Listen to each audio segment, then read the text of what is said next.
Hello guys, இன்னைக்கு நடக்க போற ரெண்டாவது மேட்சான Lucknow super giants versus Punjab கிங்ஸோட மேட்ச் ப்ரிவியூ பார்த்துடலாம். ஸோ இந்த மேட்ச் வந்து லக்னோவோட ஹோம் ஸ்டேடியத்தில் நடக்குது. ஸோ அந்த ஸ்டேடியத்தில் லக்னோ ஆடின ரெண்டு மேட்சுமே விளையாடி இருக்காங்க. ஒரு மேட்ச் வந்து ஒரு ஹை ஸ்கோரிங்காக இருந்தது, இன்னொரு மேட்ச் வந்து ரொம்ப லோ ஸ்கோரிங்காக த்ரில்லராக இருந்தது. ஸோ இன்னைக்கு யூஸ் பண்ற பிச் வந்து பிச் நம்பர் 3ன்னு சொல்றாங்க. ஸோ இந்தியா வர்சஸ் ஆஸ்திரேலியா ஏற்கனவே நடந்த மேட்ச். ஸோ அந்த வகையில் இந்த ஒரு விக்கெட் கொஞ்சம் டஃப்பாக இருக்கும்னு நினைக்கிறேன். ஸோ இதுவாக இருந்தாலும் சேஸ் பண்ணுற டீமுக்கு தான் அதிக பெனிஃபிட்டாக இருக்க போகுது அப்படின்ற மாதிரி ரிப்போர்ட் சொல்லிட்டு இருக்காங்க. அதில் பார்த்தீங்கன்னா 8-8 ரெக்கார்ட்ஸ் பார்த்தீங்கன்னா கிட்டத்தட்ட இந்த பஞ்சாப் கிங்ஸும் லக்னோவும் ஒரு வாட்டி மோதி இருக்காங்க. ஸோ அந்த ஒரு வாட்டியும் பார்த்தீங்கன்னா லக்னோ சூப்பர் ஜெயின்ஸ் தான் ஜெயிச்சிருக்காங்க. ஸோ அதை சேஸ் பண்ண போய் தான் ஃபர்ஸ்ட் தோல்வியும் பஞ்சாப் கிங்ஸ்க்கு வந்திருக்கு. ஸோ இன்னைக்கு மேட்ச்ல என்ன நடக்குது அப்படின்றத பார்க்கலாம். ஸோ இதில் நம்ம லக்னோ சூப்பர் ஜெயின்ஸ் சொல்லலாம் பார்த்தீங்கன்னா ஸோ வேற லெவலாக ஆடுறாங்க கிரிக்கெட்டு. ஸோ கிட்டத்தட்ட 4 மேட்ச்சில் 3 மேட்ச் ஜெயிச்சிருக்காங்க. சென்னை சூப்பர் கிங்ஸ் எதிராக மட்டுமே ஒரு மேட்ச் தோல்வி. அது கூட பரவாயில்ல, 12 ரன் தான். ஸோ அந்த அளவுக்கு பெரிய மார்ஜின்ல லாஸ் இல்லை.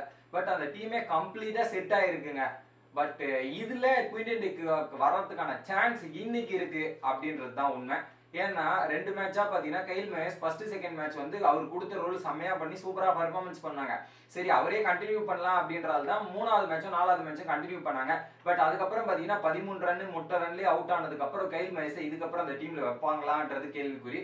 ஸோ டிக்காக் நல்ல ஃபார்மில் இருக்காரு. ஸோ டிக்காக்கு இன்னைக்கு ஆடுவார் அப்படின்றத நம்ம எதிர்பார்க்கலாம். இன்னொரு பக்கம் அவங்கள ஸோ ஸ்டாயினிஸுக்கும் ஃபார்ம் வந்துட்டாரு. நிக்லஸ் புரான் அதிரடி பேச ஆளே கிடையாது, அந்த மாதிரி ஒரு இன்னிங்ஸ் ஆடினாரு.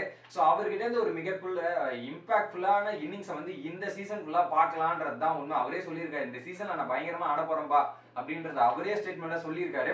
ஸோ அவர்கிட்ட இருந்து அதை எதிர்பார்க்கலாம். பட் ஸோ லக்னோவோட ரன்னே வராத இடம் எங்க தெரியுமா? அந்த இடத்துல நம்ம கேஎல் ராகுல் மற்றும் ஸோ தீபக் கூடா இவங்க 2 பேர்கிட்ட ரன்னே வரலங்க. ஸோ அவங்களுக்கு ஐபிஎல்ல ராகுல் வந்து ஒரு 500 ரன் கன்சிஸ்டண்டா அடிச்சுட்டு இருப்பாரு அப்படின்றது. ஸோ இந்த சீசன் அதை அடிப்பாரா அப்படின்ற கேள்விக்குறி. அவருக்கே பதில் தெரியல போல. என்னையா பண்றது நானே, எனக்கு பேட்லயும் வர மாட்டுது, சுத்தமா வர மாட்டுது அப்படின்ற மாதிரி ராகுலே உட்காந்து ஃபீல் பண்ற அளவுக்கு இந்த சீசன் இருக்குது. ஸோ இன்னைக்காவது ராகுல் அடிப்பாரா அப்படின்னு கேட்டு அடிக்காம போறாரு. இன்னைக்காவது அடிக்காரா அப்படின்றத பார்க்கலாம். இது ஒண்ணு. அதுக்கப்புறம் தீபக் கூடாவுக்கும் அந்த அளவுக்கு பெருசா இது ஒரு நல்ல சீசனா தெரியல.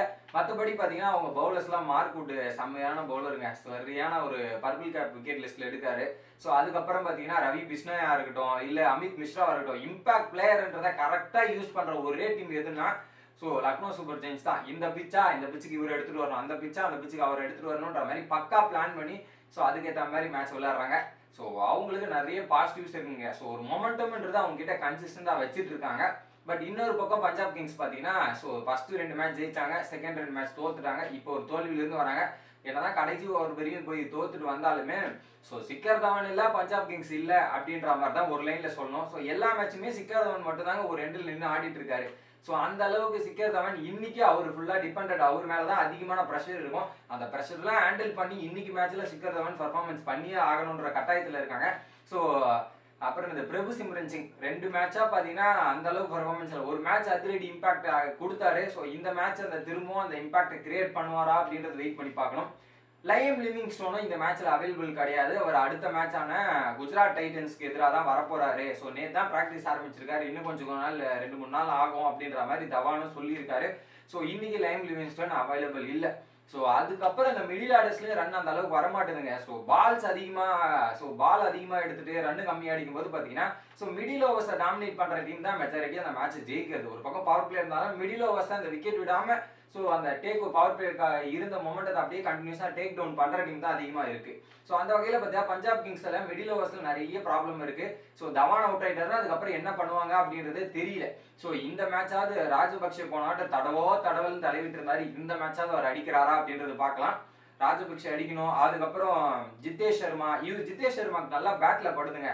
பட் அவருக்கு வந்து ஒரு பேட்ஸ்மேன் அந்த மொமெண்டத்தை கொடுத்துட்டு போனா அடிக்கிற டைம்ல அவர் அடிச்சுட்டே இருப்பாரு. டேரக்டா 2-3 விக்கெட்லாம் விட்ட பிறகு டேரக்டா போய் அவர் அடிப்பா அப்படின்னோடனே ஸோ அவருக்கும் ஒரு பக்கம் ப்ரெஷர் ஆயிடுது. ஸோ இன்னைக்கு பேட்டிங்ல இந்த பஞ்சாப் கிங்ஸ் தரப்புல மிடில் ஆர்டர்ஸ் பர்ஃபார்மன்ஸ் பண்ணுவாங்களா அப்படின்றது தான் கேள்வி.